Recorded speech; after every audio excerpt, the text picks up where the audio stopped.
Salt important salts, ठीक है। It is form by the reaction of acid and base, लिखिए it is form by the reaction of acid and base, acid and base, और acid with metal, और acid with metal, acid with metal, ठीक है, और acid with metal. अगला salt form by the replacement of, salt formed by the replacement of, salt formed by the replacement of hydrogen, by the replacement of hydrogen, hydrogen by metal, hydrogen by metal from acid, hydrogen by metal from acid, मतलब कि acid में आपके पास hydrogen है, अगर उस hydrogen को किसी metal ने रिप्लेस कर दिया तो जो केमिकल फॉर्म होगा उसको बोलेंगे कि हम लोग सॉल्ट बोलेंगे, है ना। जैसे H2SO4 में से एक H हटा करके Z डाल देते हैं तो ZnSO4 क्या हो जाएगा, एक तरह का सॉल्ट हो जाएगा, ठीक है। कुछ कॉमन हम लोगों को सॉल्ट्स पढ़ने हैं, जैसे हम लोग पढ़ेंगे कॉमन सॉल्ट के बारे में। सबसे पहले हम लोग पढ़ेंगे कॉमन सॉल्ट के बारे में, दूसरा हम लोग पढ़ेंगे कास्टिक सोडा, ठीक है, या इसी को हम लोग क्या बोलते हैं, NaOH। फिर उसके बाद हम लोग पढ़ेंगे किसके बारे में, washing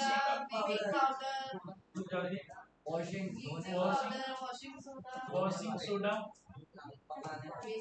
baking soda, bleaching powder,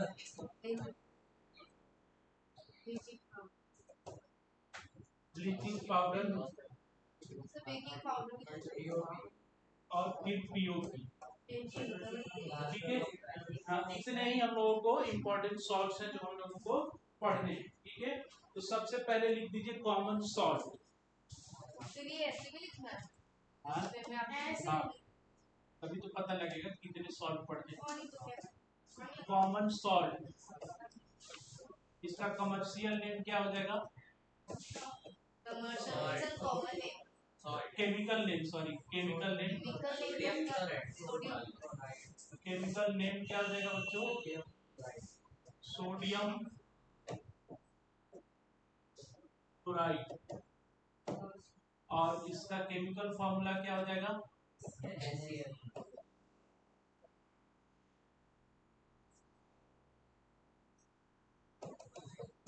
NaCl, ठीक है ना। अब इसका प्रोडक्शन कैसे होगा, lab method of,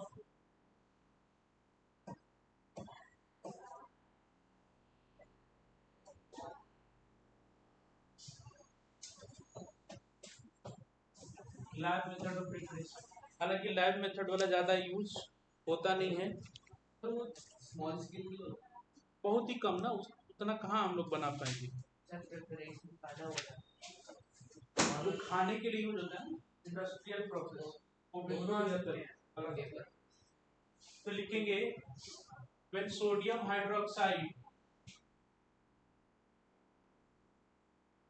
sodium hydroxide react with इसके साथ, हाँ, HCl, ठीक है ना, HCl hydrochloric acid,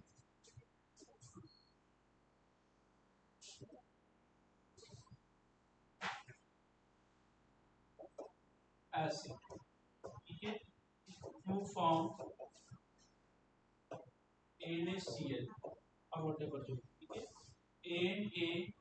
NaOH plus HCl, NaCl plus H2O,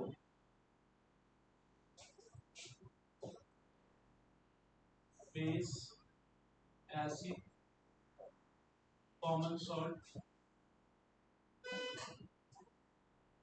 ठीक है। ये उतना ज्यादा कारगर नहीं है ना। कितना नमक बना दो भाई, कितनी जनसंख्या है, कितने एसिड और एल्क, संभव नहीं है। ठीक है, it is not economical, that's why we cannot use this method to prepare common salt for cooking purposes या अदर purposes के लिए हम यूज नहीं कर सकते। तो कॉमन सॉल्ट मतलब घर में जो बनने वाला जो नमक है उसका बनाने का तरीका ये है। नेचर ने हमें वो चीज दे रखी, तो नेचर दो तरीकों में दे रखा है। बहुत सारे ऐसे सॉल्ट हैं जो समुद्र की पानी में डिसॉल्व है, उसमें से एक कॉमन सॉल्ट है हमारा ये खाने वाला सॉल्ट, ठीक है, नमक, जो समुद्र के पानी में क्या है वो डिसॉल्व फॉर्म। तो एक तो तरीका है कि समुद्र का पानी निकालो, बहुत बड़े बड़े एक पूल टाइप का बना लो और उसमें उस पानी को डाल दो, छोड़ दो इवेपोरेट होने के लिए।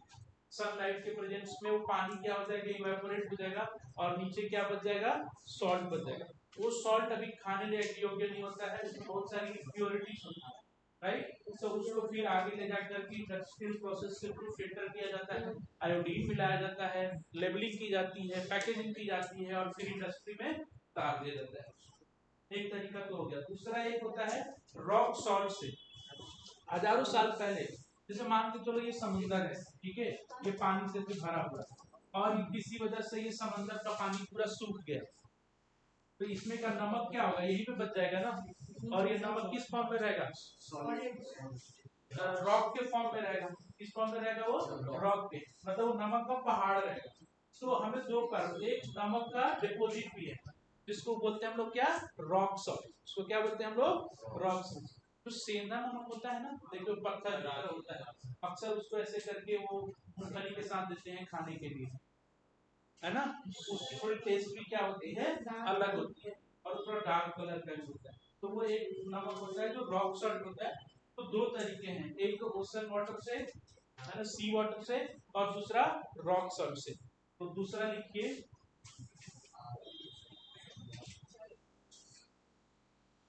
Common salt from sea water, common salt from sea water. तो लिखिए, हाँ हाँ, लैब मेथड से अलग। तो लिखिए, common salt is obtained from seawater. Common salt is obtained from seawater by the process of evaporation. By the process of evaporation. अच्छा, इसमें लिखवाने की जरूरत है, इवापोरेशन बोल दिया तो लगभग क्लियर नहीं हो गया। पानी को इकट्ठा कर लो, सूख जाएगा, नमक बच जाएगा, फिर काम खत्म। ठीक है, अगला लिखिए, दूसरा पॉइंट इसी में, common salt from underground deposit.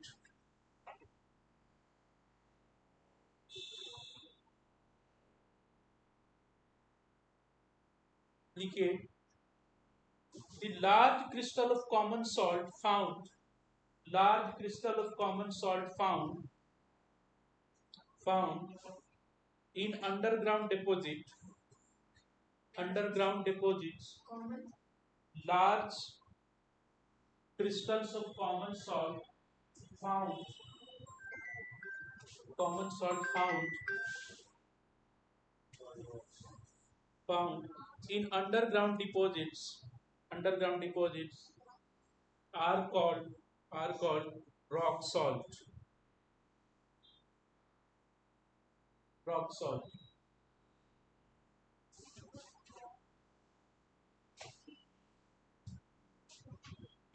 Rock salt, rock salt उसी में is usually brown color. Rock salt is usually brown color due to presence of impurities, due to presence of impurities. अब जैसे कोयला माइन से निकाला जाता है ना, वैसे ही रॉक सॉल्ट को भी माइन से निकाला जाता है। तो लिखिए, रॉक सॉल्ट इज माइन, हाँ, rock salt is mine from underground deposit, underground deposits, just like coal, just like coal.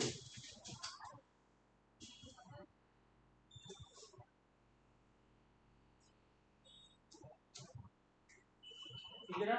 Okay, ना काफी है। अगला देखिए दूसरा, सोडियम हाइड्रोक्साइड और caustic soda. Second solve sodium hydroxide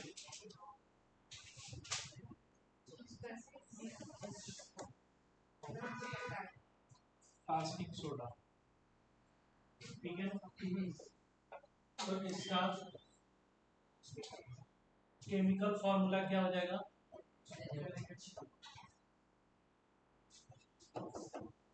NaOH। ठीक है, प्रोडक्शन इसका कैसे होगा? ठीक है ना? हाँ, एक ही बात है, प्रोडक्शन प्रिपरेशन। आपको क्या करना है कि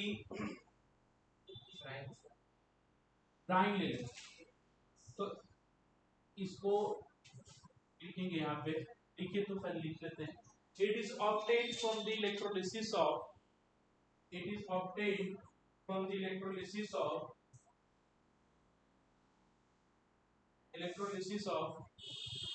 concentrated aqueous solution of sodium chloride,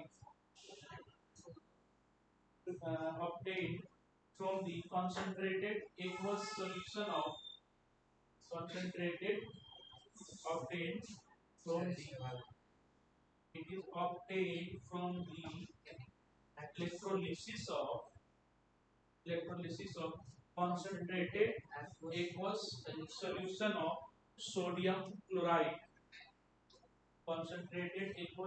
of sodium chloride, which is also known as brine solution.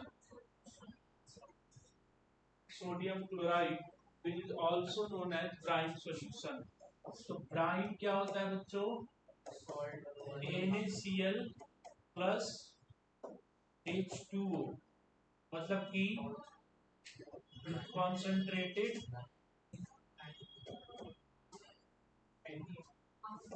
solution of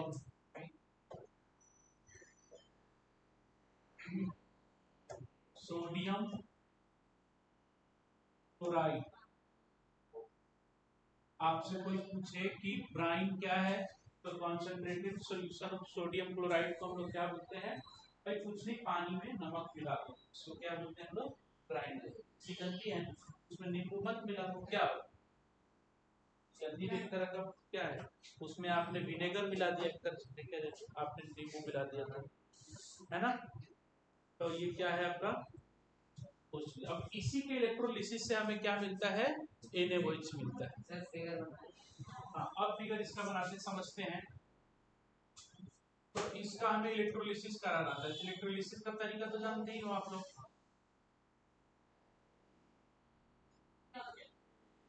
यहाँ पे 2 इलेक्ट्रोड लगा देंगे ऐसे, है ना?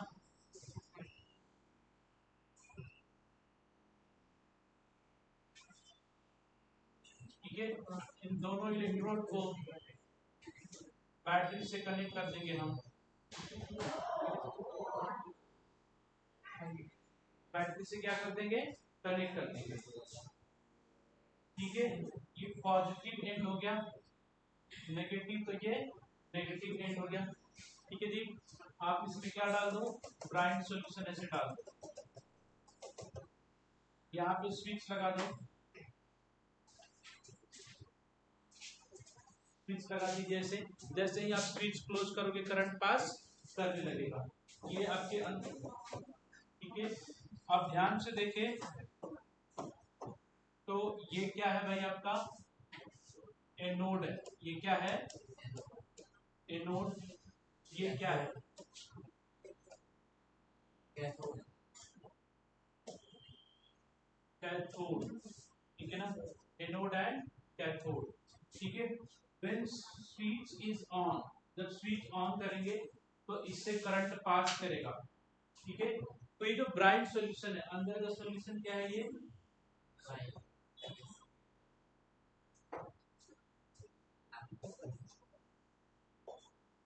ब्राइन सॉल्यूशन है। इसका इलेक्ट्रोलाइसिस होगा। तो एनोड के पास में क्लोरीन माइनस जो है वो डिपॉजिट होने लगेगा। यहाँ पे मान के चलिए ऐसे होता है, तो Cl माइनस जो है एनोड की तरफ अट्रैक्ट होगा, H प्लस जो है कैथोड की तरफ एनोड होगा, और NaOH जो है कैथोड के नियर ही एक्यूमुलेट हो जाएगा, कैथोड के पास में यहाँ पे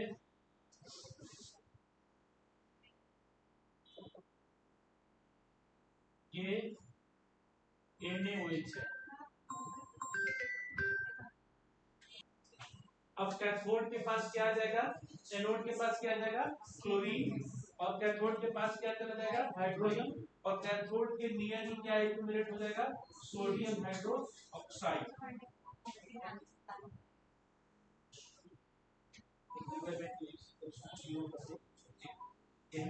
यहाँ पे पॉइंट्स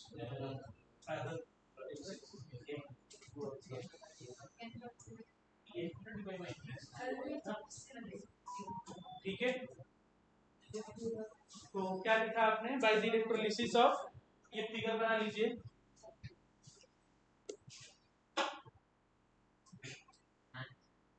ठीक है, बना लिया। अब इसके नीचे लिखिए chlorine gas sorry during electrolysis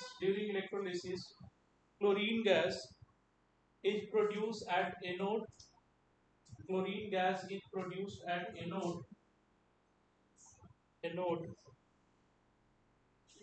and hydrogen gas is produced at cathode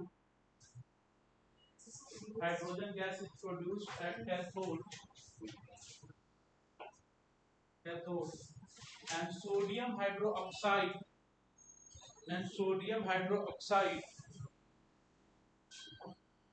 hydroxide solution is formed near the cathode. The hydroxide solution is formed near the cathode.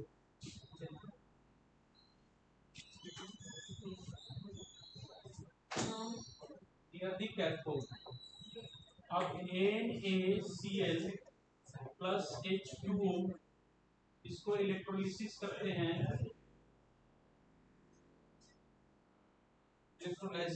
हैं, तो क्या बनता है हमारा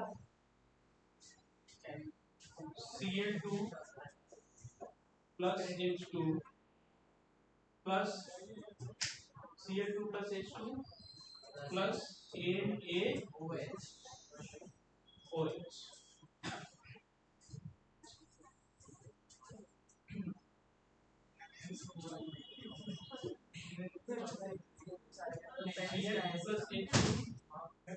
प्लस NaOH। ठीक है, अब देखिए इसको जरा हम बैलेंस कर लेते हैं, तो 2NaCl plus 2H2O equals two chlorine तो हो गया, हाइड्रोजन इधर किधर है 4 है, इधर कितने हैं, तो यहाँ पे 2NaOH लगा देना, 2NaOH लग जाएगा। ठीक है, अब ध्यान से देखेंगे तो ये कहाँ बनेगा एट एनोड, और ये कहाँ बनेगा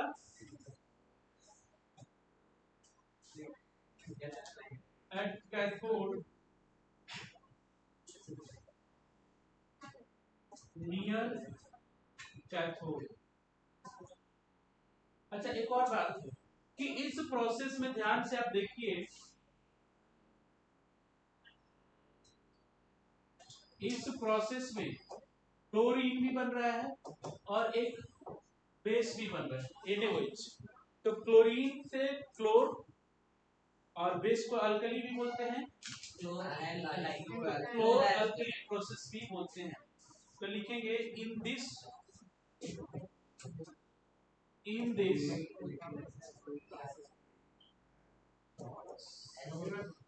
process also known as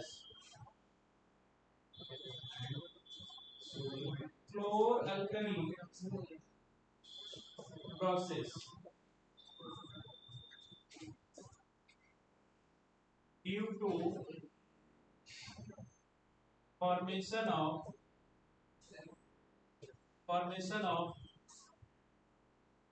chlorine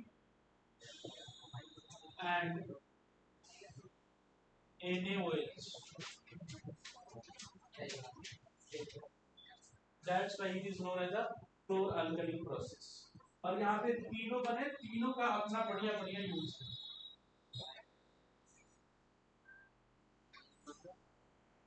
use है ना, मतलब ऐसे फालतू में कुछ भी नहीं बन रहा है यहाँ.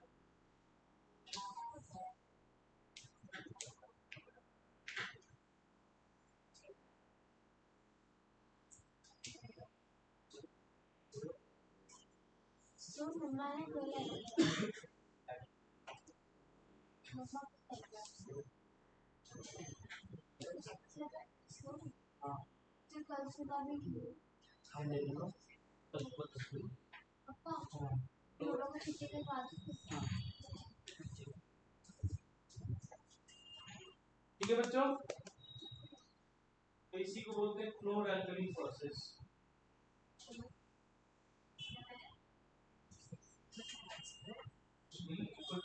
x की वैल्यू 0 आ गई, यहाँ से x की वैल्यू 0 और बना है 4x y 0 x 0.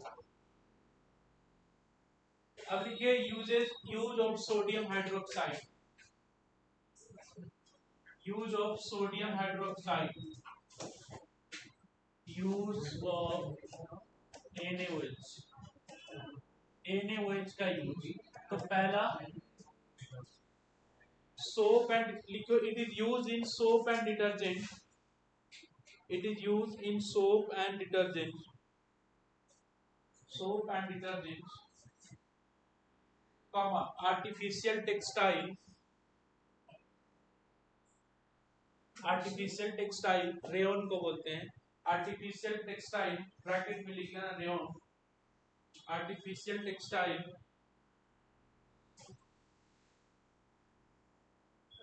ब्रैकेट में rayon, comma in the manufacturing of paper. In the manufacturing of paper. Paper में, सोप एंड डिटर्जेंट में और आर्टिफिशियल टेक्सटाइल में. Usages of chlorine. इनका यूज मतलब बताओ. Sterilising drinking water, swimming pool, because chlorine is a disinfectant which can kill germs and bacteria. तो लिखिए chlorine. Chlorine used in sterilizing. Chlorine used in sterilizing. Used in sterilizing drinking water. Drinking water, comma drinking water, comma swimming pools. Swimming pools, because chlorine is a disinfectant. Disinfectant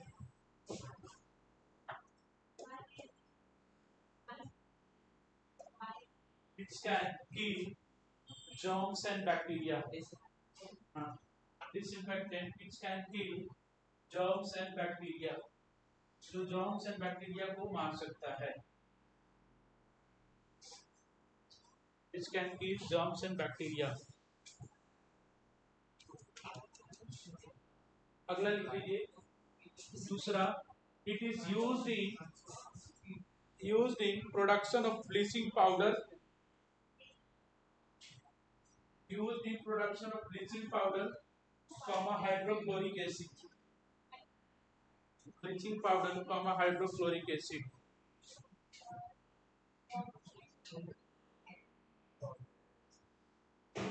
Bleaching powder and hydrochloric acid.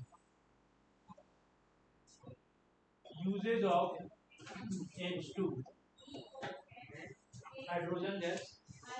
देखो hydrogen gas ammonia बनाने में use होता है और ammonia fertiliser बनाने में use होता है. तो इनडायरेक्टली हाइड्रोजन फर्टिलाइजर बनाने में यूज होता है. तो लिखिए hydrogen use in the production of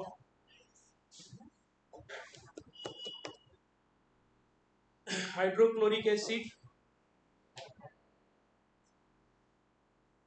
comma production of hydrochloric acid, comma fertilizers.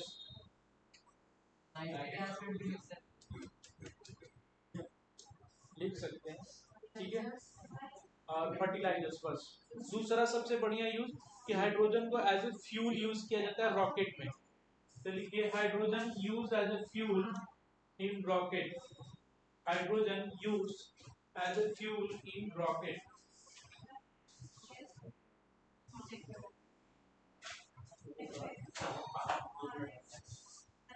Rocket, ठीक है। दूसरा लिखिए, अब ये हो गया दूसरा सॉल्ट लिखते हैं। तीसरा सॉल्ट ना, तीसरा सॉल्ट क्या था हमारा? वॉशिंग सोडा, वॉशिंग, हाँ वॉशिंग सोडा, ठीक है, वॉशिंग सोडा। केमिकल फॉर्मूला इसका क्या है?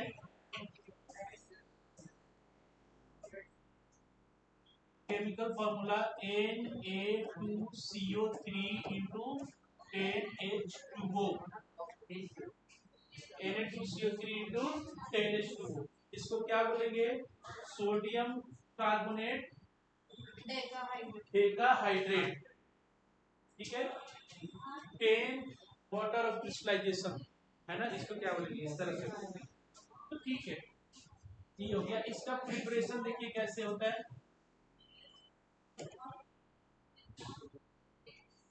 ठीक है जी। तो सबसे पहले हम लोग क्या ले लेते हैं, ब्राइन सॉल्यूशन को अमोनिया और कार्बन डाइऑक्साइड के साथ रिएक्शन करवा देते हैं। देखिए जब लिखो मत, पहला NaCl plus H2O plus CO2 plus NH3, इसके साथ जब रिएक्ट करवाओगे,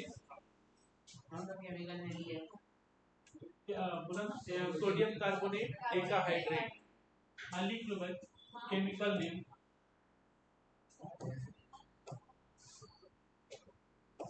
सोडियम कार्बोनेट डेकाहाइड्रेट। अब ध्यान से देखो इधर, NaCl प्लस H2O क्या है? Bryan, CO2 plus NH3 ammonia के साथ रिएक्ट करवाएंगे, लिखना किसी को नहीं है, तो क्या बनेगा? NaHCO3 प्लस NH4Cl, क्या बनेगा? सोडियम हाइड्रोजन कार्बोनेट, और उसके बाद ammonium chloride,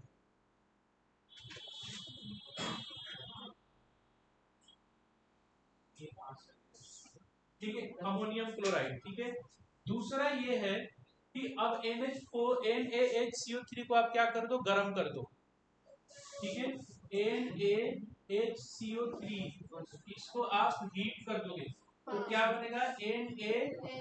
Na2CO3 plus H2O, Na2CO3 plus H2O, Na2CO3 plus H2O, और चूंकि कार्बन डाइऑक्साइड गैस भी इससे क्या होगा?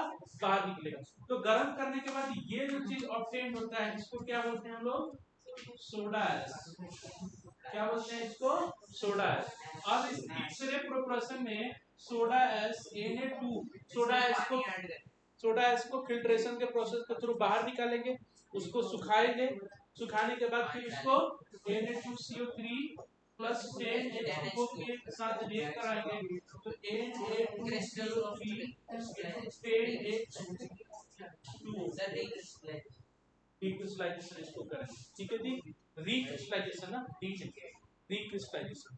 तो इस तरह से हमारा जा करके ऑब्टेन्ड होता है क्या? Washing soda. तो इसमें यहाँ पे सबसे पहले लिखेंगे, फर्स्ट में लिखिए, उसके बाद लिखना reaction. When brine solution, preparation में, when brine solution treated with ammonia and carbon dioxide gas, when brine solution treated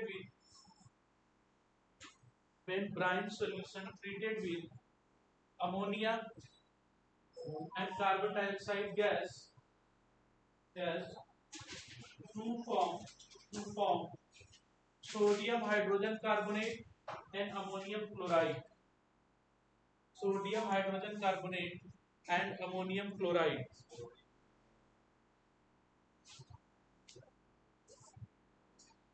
ठीक है, अमोनियम क्लोराइड, ठीक है, अमोनियम क्लोराइड। सेकंड नहीं रुक जाओ, अब इसी में थोड़ा पैराग्राफ चेंज करके लिखो, सोडियम हाइड्रो नहीं इसी में sodium hydrogen carbonate is slightly soluble in water. Sodium hydrogen carbonate is slightly soluble in water. That's why it precipitate out as a solid.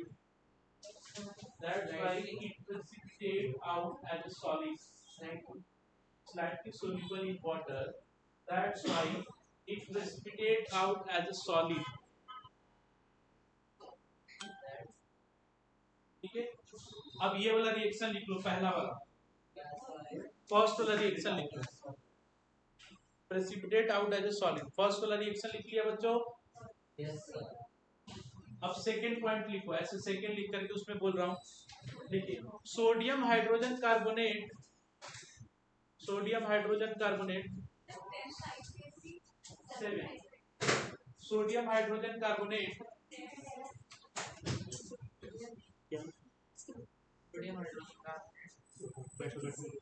Sodium hydrogen carbonate separated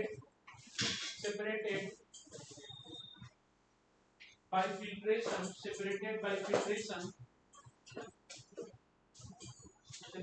filtration and then dried up, dried up,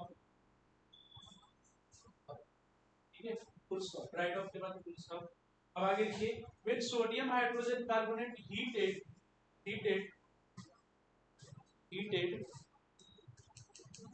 then it decomposes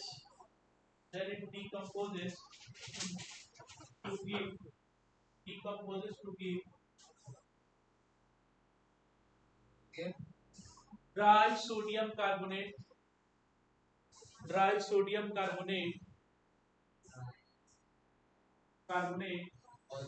which is also known as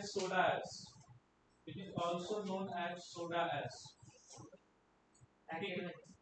हाँ bracket में second वाला reaction लिख लीजिए, which is also known as soda ash, bracket में ये second वाला reaction लिख लीजिए।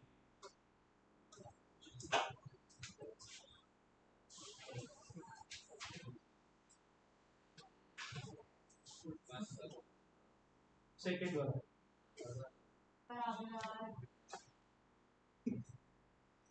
एनहाइड्रस भी बोलते हैं ना, सोडा एश को एनहाइड्रस सोडियम कार्बोनेट भी बोलते हैं। तो लिखिए तीसरा में लिखिए, anhydrous sodium carbonate is dissolved in water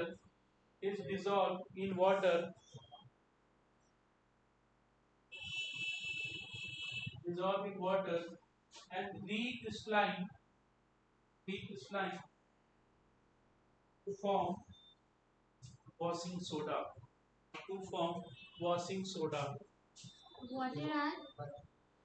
Dissolve in water and recrystalline हाँ थर्ड वाला, to form washing soda। ध्यान से देखोगे तो बेकिंग सोडा का यहाँ पे प्रिपरेशन हो चुका है, Na2CO3 क्या होता है? बेकिंग सोडा, एक तरह से लगभग हम लोगों ने वो भी पढ़ लिया।